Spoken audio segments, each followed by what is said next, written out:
लोकतंत्र यह कहता है कि जिसकी वोट ज्यादा उसकी सरकार बनेगी। भारत में हिंदू पाकिस्तान में भी है, बांग्लादेश में, उन्हें भी वापस आना चाहिए।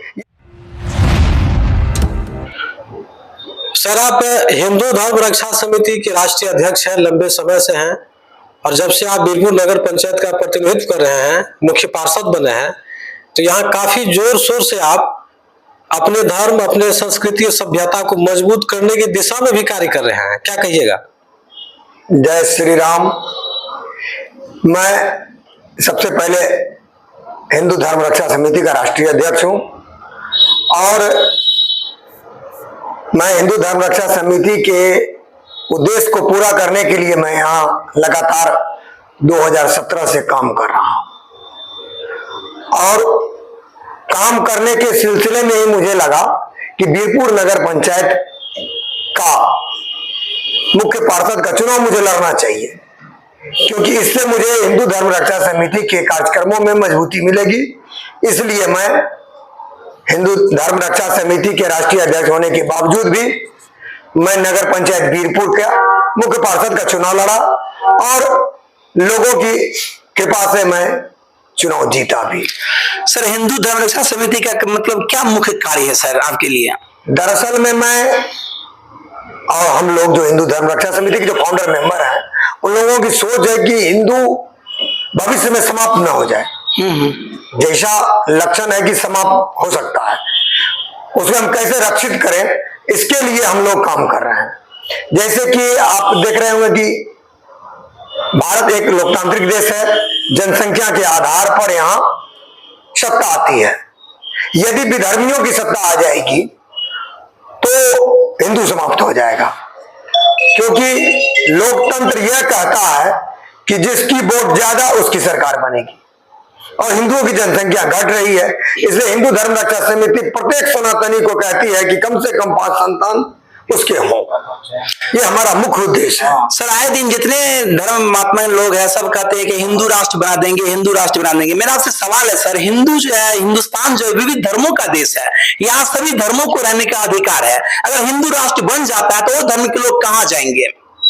आपका कहना सही है कि हिंदुस्तान जो है कई धर्मों का है यहाँ आकर के, लेकिन पहले ध्यान यह देना होगा कि यह देश हिंदुओं का ही था।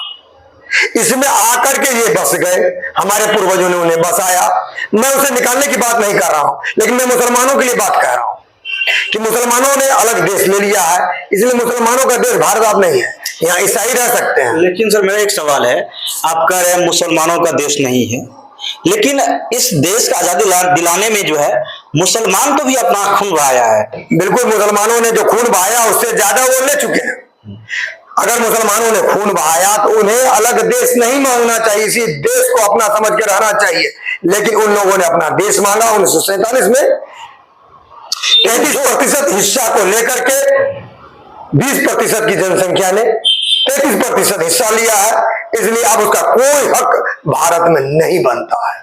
लेकिन जब गांधी जी कहा गया था कि धर्मनिरपेक्ष राज्य, तो गांधी जी जो कहा, क्या मुसलमान जो है हिंदुस्तान की आजादी में जो मुसलमान जैसे डॉक्टर एपीजे अब्दुल कलाम हो गया, अपना योगदान दिया, तो क्या मुसलमान को इंडिया में नहीं रहना चाहिए?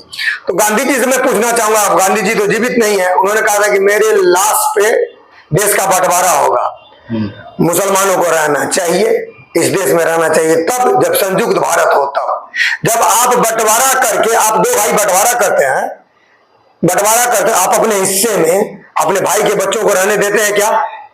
नहीं रहने देते हैं। जब पाकिस्तान आपने बांट कर ले लिया है तो आप अपने हिस्से में जाओ, आप अपने बच्चों को, मुसलमान यहाँ पर क्यों रहेंगे?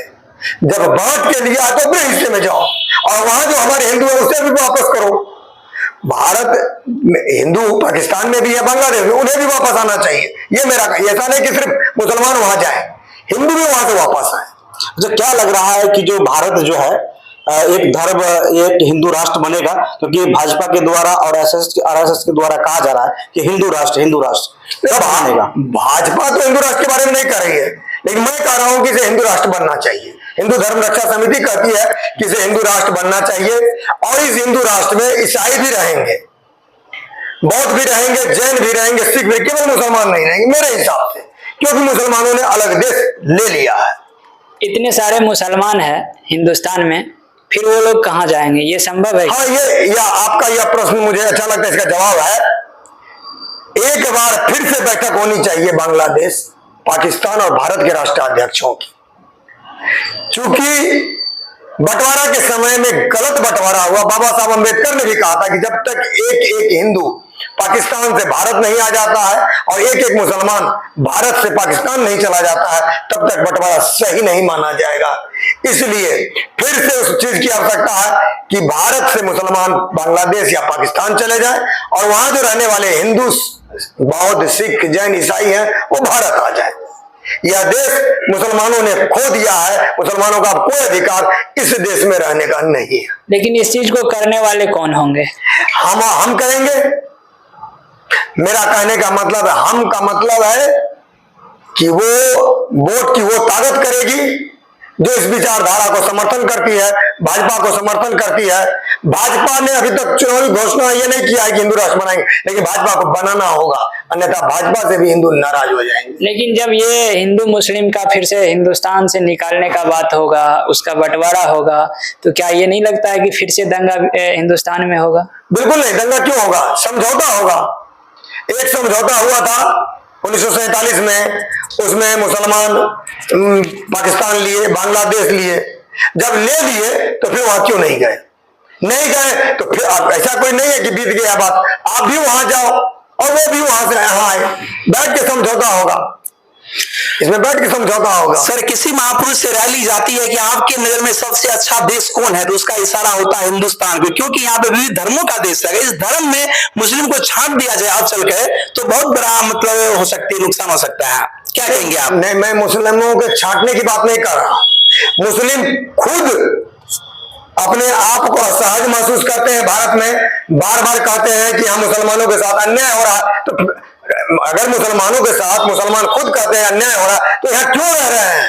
उन्हें खुली छूट है कि वो पाकिस्तान चले जाएं, और उन्हें जाना भी चाहिए, वो उनका देश है और हिंदुओं का देश भारत है। वहां बांग्लादेश में और पाकिस्तान में जो हिंदू रहे उसे भी यहाँ आना चाहिए। मैं सिर्फ एक तरफा बात नहीं कर रहा हूँ, मैं कह रहा हूँ कि मुसलमानों को पाकिस्तान और बांग्लादेश जाना चाहिए, हिंदुओं को पाकिस्तान और बांग्लादेश से भारत आना चाहिए। किसी मीडिया चैनल में आपने कहा है सर कि जो व्यक्ति नरेंद्र मोदी को वोट नहीं देंगे, भाजपा को वोट नहीं देंगे, वो मेरे ख्याल से, मेरे हिसाब से इस देश का एक पापी व्यक्ति होंगे। ऐसा आपने क्यों कहा सर? मैंने इसलिए कहा कि नरेंद्र मोदी ने भारत के एक एक नागरिक के सुख सुविधा के लिए सारी वैसी क्रियाकलापों को किया है, उसको दिया है, इसलिए वोट उसको देना चाहिए। मान लीजिए कि मैं एक छोटा सा, मैं भी इस देश का नागरिक हूं, मेरा बेटा विदेश में पढ़ रहा, 40 लाख रुपया मुझे लोन की आवश्यकता पड़ी, और ये नरेंद्र मोदी के रहते हुए बैंक ने मुझे 2 दिन के अंदर लोन दिया। अगर दूसरी सरकार होती तो नहीं होता। भारत का एक एक नागरिक एहसानमंद है नरेंद्र मोदी का, इसलिए मैं कह रहा हूं कि भारत के एक एक व्यक्ति को 543 सीट में भारतीय जनता पार्टी को ही जीतना चाहिए। तो क्या लगता है कि 2014 में जिस तरह से भारत में भाजपा की सरकार बनी, तो अब तक भाजपा के कार्यकाल से यह राष्ट्र और इस राष्ट्र के अनेक धर्म मजबूत हो पा रहे हैं? देखिए, भारत मजबूत हो रहा है, यह सिर्फ मेरे कहने से नहीं होगा, पूरी जनता कह रही है, पूरा विश्व कह रहा है कि भारत मजबूत हो रहा है। यहाँ किसी प्रकार का भेदभाव भी नहीं है और होना भी नहीं चाहिए। तो देश में आखिर मोदी के कार्य से जिस तरह से लोग प्रभावित है, तो क्या लगता है आने वाले समय में नरेंद्र मोदी के प्रतिनिधित्व में, नेतृत्व में यह देश और भी मजबूत होगा? जैसा कि आप हिंदू धर्म रक्षा समिति के राष्ट्रीय अध्यक्ष हैं, इस संगठन का आपने उद्देश्य को भी बताया है, इस संगठन से कितने हिंदू या सनातन धर्म के लोग जुड़ रहे हैं? आगे आप लोगों का क्या कुछ मिशन है, क्या कुछ पहल है? मैं एक छोटा सा व्यक्ति हूं, मैं प्रयास कर रहा हूं हिंदू धर्म रक्षा समिति के मार्फत से कि सनातनी सजग हो, संगठित हो। रही बात मोदी जी की, तो मैं तो रैलियों में देखता हूं, जैसे लोग भगवान का इंतजार करते हैं वैसे मोदी जी का इंतजार करते हैं। क्या कारण है? पहलू दर्शाता है कि मोदी जी हर सनातनी के कम से कम दिल में बसे हुए, मुसलमानों के भी दिल में बसे हुए, मुसलमानों के लिए भी उन्होंने बहुत अच्छे कार्य किए हैं, इसलिए मुसलमानों को भी उन्हें वोट देना चाहिए, लेकिन मुसलमान उन्हें 9 के बराबर वोट देते हैं। क्या कारण है कि सुपौल में जब से आप नगर पंचायत को संभाले हैं, यहाँ का कमान आपको मिला है, इसे जिले भर में आप काफी लोकप्रिय हैं, चर्चे में हैं, इसका क्या वजह है सर? नहीं, मैं लोकप्रिय हूँ या नहीं हूँ ये तो आप लोगों के नजर से। जी, आपका परिचय?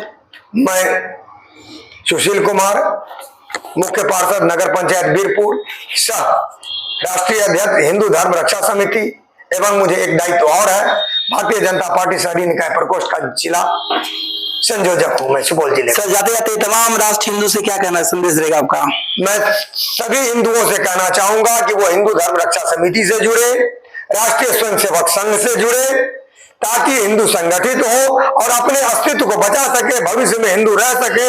इसके लिए वो हिंदू धर्म रक्षा समिति, राष्ट्रीय स्वयंसेवक संघ, विश्व हिंदू परिषद, बजरंग दल से जो हिंदुओं के संगठन से जुड़ने का काम करें। जय सिया राम। जय